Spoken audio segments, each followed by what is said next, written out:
This program is sponsored by کوئی کہانی اپنے کسی کردار سے نامکمل نہ رہنے پائے، اس لیے آغوش یو ایس سے الخدمت فاؤنڈیشن پاکستان کے ساتھ مل کر ملک بھر میں ہزاروں یتیم اور بے سہارا بچوں کی خواب سنبھالے، انہیں تعبیر کی راہ دکھائے آگے بڑھ رہا ہے۔ ایک کہانی کا تانا بانا پھر سے وہی جڑ گیا ہے۔ صرف $30 ماہانہ سے آپ بھی اس خدمت کا حصہ بن سکتے ہیں۔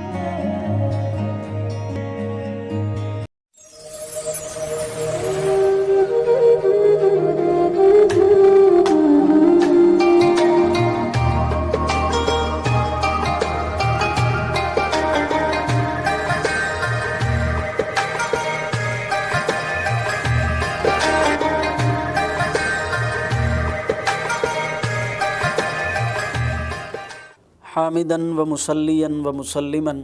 اما بعد فاعوذ باللہ من الشیطان الرجیم بسم اللہ الرحمن الرحیم قال اللہ تبارک وتعالی فی القرآن المجید والفرقان الحمید وقال ربکم ادعونی استجب لکم صدق اللہ العظیم وقال رسول اللہ صلی اللہ علیہ وسلم الدعاء مخ العبادہ۔ محترم سامعین، آج ہم نے آپ کی خدمت میں جس موضوع کی مناسبت سے گزارشات عرض کرنی ہے وہ ہمارا ٹاپک ہے دعا کثرت سے کرنا اور اللہ تعالیٰ کا شکر کثرت سے ادا کرنا۔ یہ اللہ تعالیٰ سے ملنے کے مختصر راستے، جس کو آپ آج کل کی جدید زبان میں شارٹ کٹ کہہ سکتے ہیں، اور اللہ تعالیٰ سے ملاقات اور اللہ تعالیٰ سے اپنے مسائل کو حل کروانے کے لیے یہ دو وہ مختصر ذرائع ہیں جن کو ہم استعمال کر کے بہت جلدی اپنے مسائل کو حل کروا سکتے ہیں۔ پہلی چیز ہم نے سمجھنا ہے دعا کو، اور دوسری چیز ہم نے سمجھنا ہے شکر کے مسئلے کو۔ تو عزیزوں، دعا کے مسئلے کے بارے میں یہ بات ہمیں یاد رکھنی چاہیے کہ دعا کسی عبادت کا حصہ نہیں ہے، دعا خود ایک مستقل عبادت ہے۔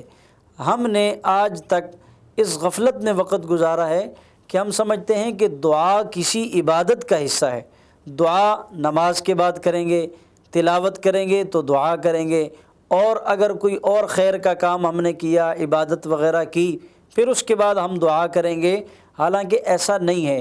بلکہ دعا ایک مستقل عبادت ہے۔ اور اگر ہم آپ صلی اللہ علیہ وسلم کی ذات اقدس کی مبارک زندگی پر اگر ہم غور کرتے ہیں تو اللہ کے رسول صلی اللہ علیہ وسلم کی زبان مبارک سے ہمیں موقع محل کی مناسبت کی دعائیں ملتی ہیں۔ قدم قدم پر آپ صلی اللہ علیہ وسلم نے ہمیں دعائیں سکھائی ہیں، جنہیں آج کل آپ کہتے ہیں مسنون دعائیں۔ میں اپنے سننے والوں سے یہاں ایک بات عرض کرنا چاہتا ہوں، یہ جو مسنون دعائیں ہیں ان کے بارے میں ہمیں یہ بات یاد رکھنی چاہیے کہ یہ وہ گارنٹڈ شدہ دعائیں ہیں جن کے مانگنے میں تو دیر ہے، بس ان کے قبول ہونے میں دیر نہیں ہے۔ کیوں؟ ایک ہے آپ کا دعا کرنا، ایک ہے میرا دعا کرنا، ایک ہے کسی اور انسان کا دعا مانگنا، ایک ہے اللہ کے حبیب صلی اللہ علیہ وسلم کا دعا مانگنا۔ وما ينطق عن الهوى، یعنی آپ صلی اللہ علیہ وسلم کی زبان اقدس جس سے صرف وحی کے بول نکلتے تھے، اور وہ مبارک زبان سے اللہ تعالیٰ سے آپ نے جو دعائیں مانگی ہیں، جو معصورہ دعائیں ہیں، ادعیہ معصورہ ہیں، مسنون دعائیں ہیں، موقع محل کی مناسبت سے جو مثال کے طور پر سمجھ لیں، صبح اٹھنے کی دعا، رات کو سونے کی دعا، کھانا کھانے کی دعا، کھانے سے پہلے کی دعا، دودھ پینے کی دعا، سفر کی دعا، حضر کی دعا، بازار میں جانے کی دعا، مسجد میں داخل ہونے کی، مسجد سے نکلنے کی، وضو کے ابتدا، وضو کے درمیان میں، وضو کے آخر میں، نمازوں میں پڑھی جانے والی، نماز کے فوراً بعد پڑھی جانے والی، اور اس کے علاوہ معمولات میں آپ صلی اللہ علیہ وسلم نے جو دعائیں پڑھی ہیں، جو دعائیں ہمیں سکھائی ہیں، جو دعائیں ہمیں بتائی ہیں، یعنی وہ گارنٹڈ شدہ دعائیں ہیں۔ ان کا پڑھنا، ایک ہم اپنے الفاظ میں دعا کو پڑھیں، اس کو ریپیٹ کریں، اور ایک ہے آپ صلی اللہ علیہ وسلم کی بتائی جانے والی دعا، آپ کی زبان اطہر سے نکلے ہوئے مبارک الفاظ، بس وہ قبولیت کی مانند ہیں۔ یوں سمجھے ہم نے اس کو پڑھا اور وہ قبول ہو گئے۔ اور نمبر 2،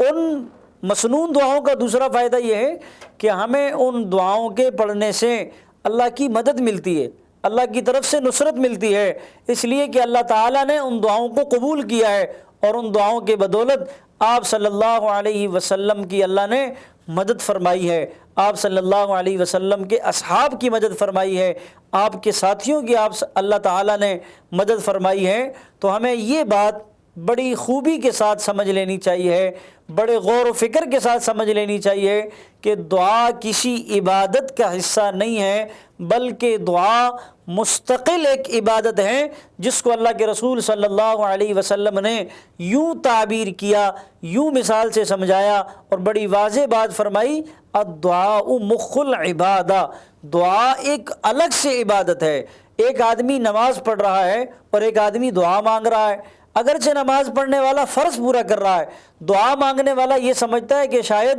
میں ایک رٹا رٹایا ایک فریضہ سر انجام دے رہا ہوں، بس ایک رسمی کارروائی پوری کر رہا ہوں، حالانکہ ایسا نہیں ہے۔ ہم نے جو دعا مانگتے ہیں، دعا مانگنے والا جتنے وقت تک اللہ تعالیٰ سے گفت و نشید کے اندر مصروف ہے، دعائیں مانگ رہا ہے، یہ آدمی مستقل اس وقت تک عبادت میں شمار ہو رہا ہے۔ نمبر 2،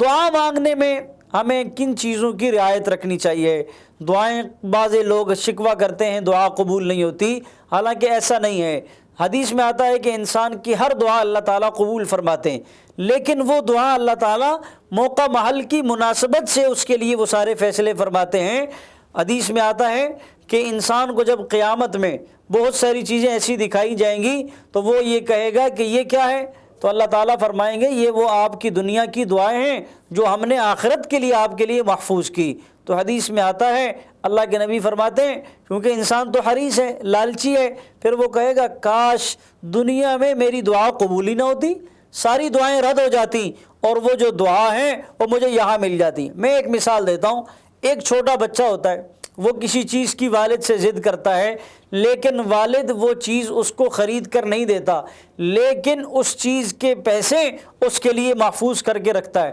جب وہ بچہ تھوڑا سا بڑا ہوتا ہے، وہ والد وہ پیسے اس کو دے دیتا ہے۔ اب جب وہ بچہ ان پیسوں کو دیکھتا ہے، وہ اپنے پاس محفوظ کرتا ہے، تو وہ بڑا خوش ہوتا ہے، کہتا ہے اچھا ہوا والد نے مجھے اس وقت وہ پیسے نہیں دیے، میں بیکار کاموں میں اسے ضائع کر دیتا، کھا پی لیتا، دوستوں کے ساتھ کھیل کود میں وہ پیسے مجھ سے ختم ہو جاتے۔ اب یہ پیسے جو والد نے مجھے دیے ہیں، لہٰذا اب یہ پیسوں سے میں اپنے لیے کوئی ضرورت کی چیز خریدوں گا، ان کو اپنے کسی مقصد میں لاؤں گا۔ یا وہ والد اس بچے کے پیسے محفوظ کر کے رکھتا ہے اور اس کے لیے ایک بہت بڑا گھر خریدتا ہے۔ جب بچہ جوان ہوتا ہے تو اس کو کہتا ہے بیٹا آپ بچپن میں بہت ضد کرتے اور بہت ساری چیزوں کی فرمائش کرتے، آج ان چیزوں کا بدلہ میں آپ کو یہ دے رہا ہوں کہ آپ یہ گھر رکھیں، اس گھر کے کاغذات آپ کو دیے جا رہے ہیں۔ تو وہ بچہ اتنا خوش ہوگا، وہ کہے گا کاش میں بچپن میں اپنے والد سے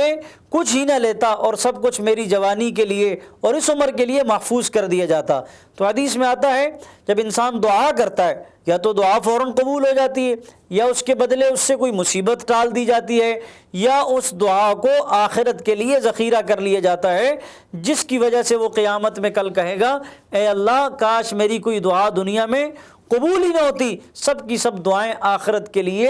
رکھ دی جاتی۔ تو ہمیں چاہیے کہ ہم دعا کو کثرت سے مانگیں، اور دعا بڑی عجیب عبادت ہے۔ دعا اللہ سے تعلق بنانے کا شارٹ کٹ رستہ ہے۔ ایک آدمی سمجھتا ہے کہ نماز پڑھوں گا تو اللہ سے تعلق بنے گا، اچھی بات ہے، ایک ذریعہ ہے، اللہ تعالیٰ کا حکم ہے، لیکن جو آدمی دعاؤں کی کثرت کرتا ہے اللہ تعالیٰ کا اس کے ساتھ تعلق بہت جلد بن جاتا ہے۔ میں ایک آپ کو بڑی عجیب مثال جو حدیث کے اندر ہے وہ سناتا ہوں، اس سے آپ کو بڑا فائدہ ہوگا۔ حدیث میں آتا ہے جو آدمی کثرت سے دعائیں مانگتا ہے، جو آدمی مسلسل اللہ سے دعائیں کرتا ہے، تو فرشتے اللہ تعالیٰ سے کہتے ہیں یا اللہ یہ آواز ہمیں سنی سنائی معلوم ہو رہی ہے، یہ آدمی ایسا لگتا ہے جیسے روزانہ یہ آتا جاتا ہے ہمارے پاس، یہ آدمی کی آواز اپنی اپنی معلوم ہو رہی ہے، لگتا ہے کہ اس آدمی کا ہم سے کوئی تعلق ہے۔ فرشتے سفارش کرتے ہیں اے اللہ یہ جس مسئلے کے لیے آیا ہے اس مسئلے کو حل کر دیں۔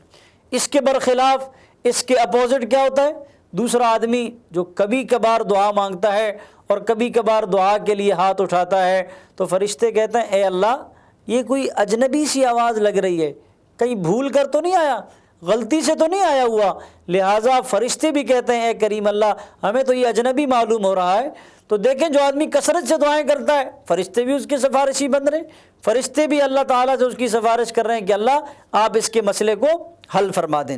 اگلی بات،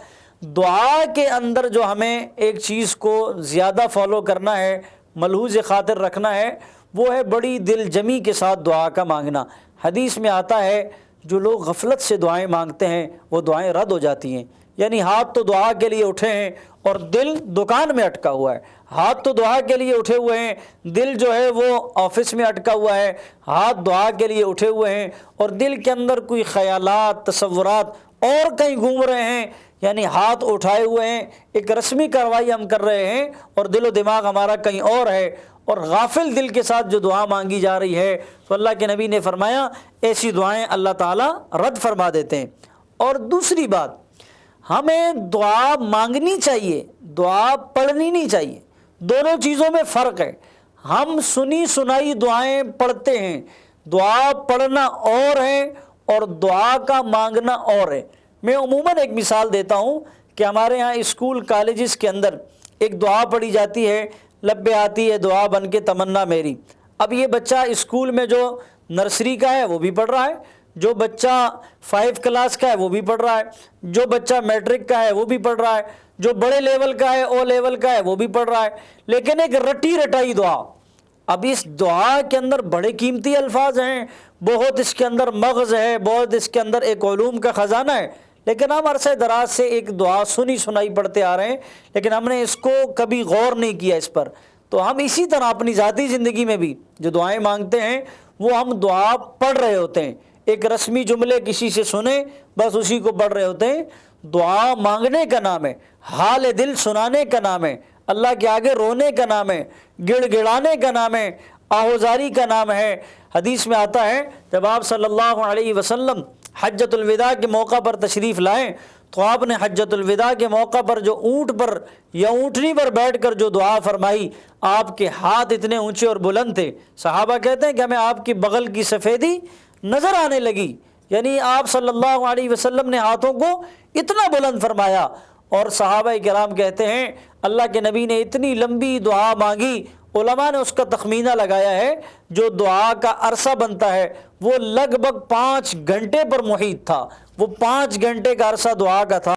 5 گھنٹے میں آپ صلی اللہ علیہ وسلم نے کتنی لمبی چوڑی دعا اللہ سے کی اور کیا کچھ اللہ سے مانگا۔ تو ہمیں چاہیے کہ ہم زیادہ سے زیادہ اللہ سے مانگنے والے بنیں۔ دیکھیں اسلام کا سب سے پہلا معرکہ وہ معرکہ بدر ہے، اللہ کے رسول صلی اللہ علیہ وسلم بدر میں موجود ہیں، اپنے خیمے میں ہیں۔ حضرت سیدنا صدیق اکبر رضی اللہ تعالیٰ عنہ کہتے ہیں میں آپ کے خیمے میں داخل ہوا، میں نے دیکھا اللہ کے رسول صلی اللہ علیہ وسلم کا سر سجدے میں ہے اور آپ نے دعا کے لیے ہاتھ اٹھائے ہوئے ہیں۔ اگر آپ صلی اللہ علیہ وسلم بغیر دعا مانگے بھی میدان میں جاتے تو آپ کو فتح ملتی، کامیابی ضرور ملتی، اس لیے کہ اللہ کا حکم تھا۔ لیکن حضرت سیدنا صدیق اکبر فرماتے میں نے دیکھا اللہ کے رسول کا چہرہ آنسوؤں سے تر ہے اور آپ آہوزاری سے مانگ رہے ہیں، اور آپ کی زبان پر کیا الفاظ تھے کہ اللہ میں اپنی 10 سال کی محنت کا نچوڑ آپ کے سامنے لایا ہوں، 10 سال کی 13 سال کی جتنا بھی عرصہ بنتا ہے وہ محنت آپ کے سامنے لایا ہوں، آج انہیں فتح نصیب فرما، کامیابی نصیب فرما۔ تو ہمیں اپنے نبی کی اس مبارک زندگی سے، جسے قرآن کریم کہہ رہا ہے لَقَدْ كَانَ لَكُمْ فِي رَسُولِ اللَّهِ أُسْوَةٌ حَسَنَةٌ، نبی کی مبارک زندگی وہ ہمارے لیے معیار ہے، ہمارے لیے وہ کسوٹی ہے، ہم اس سے سیکھیں۔ تو اللہ کے رسول موقع موقع پر دعائیں مانگتے، ہر ایک موقع پر آپ سے مانگے جانے والی دعا حدیث کی کتابوں میں آپ کو ملے گی، مسنون دعاؤں میں ملے گی۔ اس کے علاوہ بھی ہمیں جتنے بھی مسائل پیش آئیں تو ہمیں چاہیے کہ ہم کثرت سے دعا مانگنے والے بن جائیں۔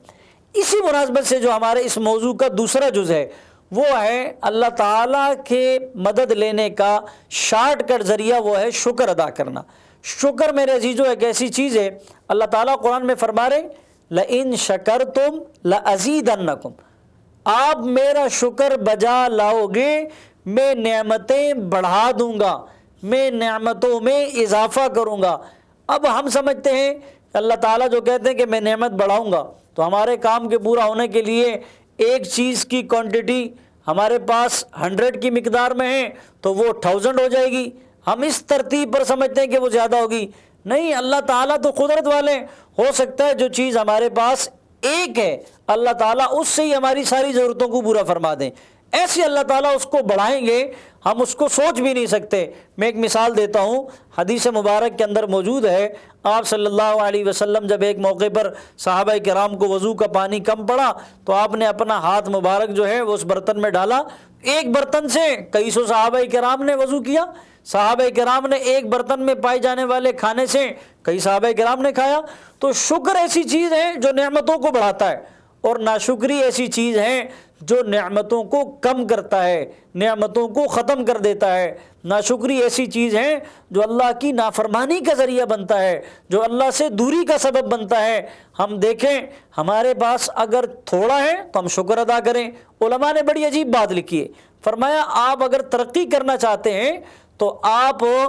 دنیا کے معاملے میں اپنے سے نیچے والے کو دیکھیں۔ ایک آدمی کے پاس اگر کار گاڑی ہے تو وہ اس کا شکر ادا کرے اور وہ دیکھے اس آدمی کو جس کے پاس بائک ہے، تو اس آدمی کو شکر کی توفیق ہوگی۔ ایک آدمی کے پاس اگر بائک ہے تو وہ اس آدمی کو دیکھے جس کے پاس صرف سائیکل ہے تو اس کو شکر کی توفیق ہوگی۔ بابا سعدی رحمۃ اللہ علیہ سے متعلق ایک واقعہ لکھا ہے کہ آپ اللہ تعالیٰ سے ناراض ہو گئے اور کہنے لگے اللہ اب مجھے ضرورت ہے چپلوں کی، میرے پاس چپل نہیں ہے، باقی لوگوں کے پاس چپل ہیں لہٰذا میرے پاس چپل دستیاب نہیں ہوتے۔ اللہ سے محبت میں باتیں کرتے ہوئے ناراض ہوئے اور کہا کہ میں اب آپ سے ناراض ہوں کہ میرے پاس چپل نہیں ہے۔ اب اتنے میں راستے سے گزرتے ہوئے ایک مسجد دیکھی اور اس مسجد میں داخل ہوئے تاکہ تھوڑی دیر آرام کروں۔ اب جب اندر گئے تو دیکھا ایک آدمی مسجد میں عبادت میں مصروف ہے اور اس آدمی کے دونوں پاؤں نہیں تھے۔ بابا سعدی رحمۃ اللہ علیہ سجدے میں گر پڑے اور کہنے لگے اے اللہ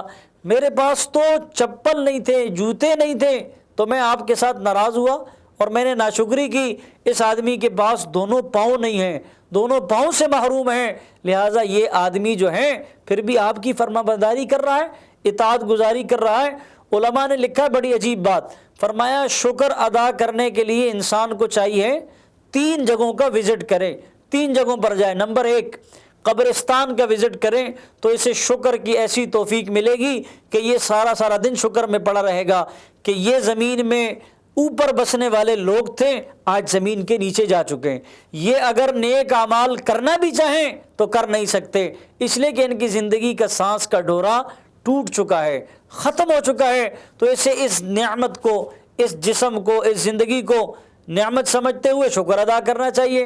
نمبر 2 دوسرا وزٹ کریں ہاسپٹل کا، یہ ہاسپٹل جائیں، وہاں دیکھیں میرے جیسا ہی انسان ہے، ہاتھ پاؤں سلامت ہیں مگر منہ سے ایک لقمہ نیچے نہیں اتار سکتا، اس کو نلکی کے ذریعے جو ہے وہ کھلایا جاتا ہے، پلایا جاتا ہے، اس کے پیٹ کے اندر جو ہے وہ چیزیں ڈسٹریبیوٹ کی جاتی ہیں اور پہنچائی جاتی ہیں ایک آلے کے ذریعے، وہ کھا بھی نہیں سکتا، پی بھی نہیں سکتا، وہ لوگوں کا محتاج ہے، وہ اٹھ کر یہاں تک کہ واش روم تک نہیں جا سکتا۔ اس کو شکر کی توفیق ہوگی کہ اللہ تعالیٰ آپ نے مجھے بہت اچھی حالت میں رکھا ہے۔ اور تیسری جگہ کا یہ وزٹ کرے گا، جیل جائے گا، وہاں لوگوں کو دیکھے کہ لوگوں کے ہاتھ پاؤں سلامت ہیں، کھاتے پیتے ہیں، اچھے خوشحال ہیں، صحت بھی ہے، سب کچھ ہے، مگر ان کے پاس کیا نہیں ہے؟ آزادی کی نعمت نہیں ہے، وہ اپنی مرضی سے اٹھ نہیں سکتے، اپنی مرضی سے باہر نہیں جا سکتے، اپنی مرضی سے چل پھر نہیں سکتے، وہ پابند ہیں، اپنی مرضی سے کچھ نہیں کر سکتے،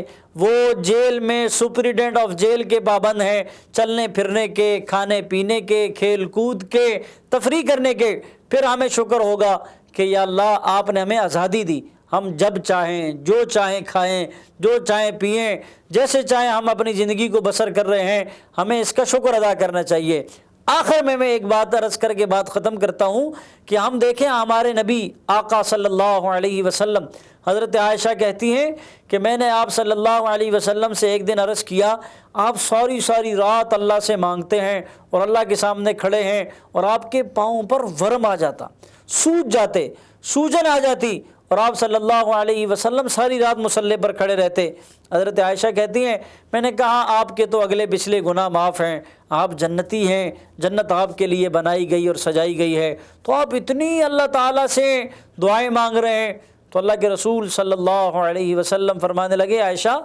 کیا آپ نہیں چاہتی کہ میں اپنے رب کا شکر گزار بندہ بن جاؤں؟ یعنی اتنے کامل انسان، تمام نبیوں کے امام، جنت آپ کے لیے بنائی گئی، اللہ کے حبیب، معراج کی سیر آپ کو کروا کر تمام نبیوں پر بلند مرتبہ دیا گیا، اتنے بلند مقام اور مرتبے والے، پھر بھی وہ کہہ رہے ہیں عائشہ کیا میں اپنے رب کا شکر گزار بندہ نہ بنوں؟ تو میرے عزیزوں، دونوں باتوں کو ہم آپس میں اب جوائنٹ کریں گے اور اس کا خلاصہ سمجھنے کی کوشش کریں گے کہ دعا کثرت سے کرنا ہم اپنی زندگی کے اندر شامل کریں، اور اس نیت سے کہ دعا مانگنا بھی ایک عبادت ہے۔ اور ایک عجیب بات لکھی ہے کتابوں کے اندر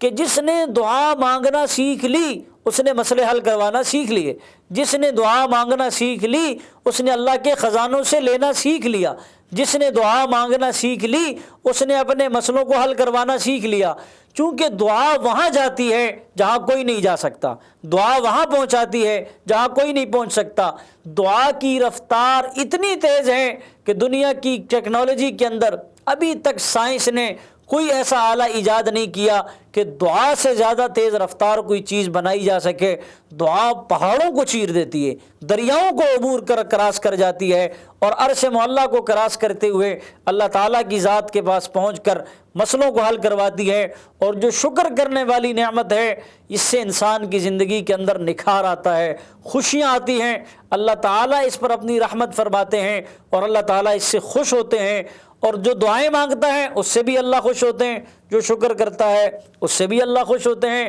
لہٰذا ہمیں چاہیے کہ ہم اللہ تعالیٰ سے ملنے کا، اپنے مسئلے حل کروانے کا، یہ جو شارٹ کٹ جو ذرائع ہیں، دعا مانگنا اور شکر کثرت سے کرنا، ہم ان دونوں وسائل کو، ذرائع کو استعمال کریں اور 24 گھنٹے اپنی زندگی کے اندر لائیں، اور ہم پھر اپنی زندگی کے اندر دیکھیں خوشحالی کیسے آتی ہے، اور ہماری زندگی کے مسائل ختم ہوتے ہوئے ہمیں نظر آئیں گے اور خوشیاں آتی ہوئی نظر آئیں گی۔ عرض یہ ہے، درخواست اور خلاصہ یہ ہے، ہمیں چاہیے کہ ہم ان باتوں پر عمل کریں اور ان باتوں کو زیادہ سے زیادہ شیئر کریں اور دوسروں تک پہنچائیں، تاکہ یہ پیغام زیادہ سے زیادہ عام ہو اور پوری انسانیت اس سے فائدہ حاصل کر سکے۔ والسلام علیکم ورحمۃ اللہ وبرکاتہ۔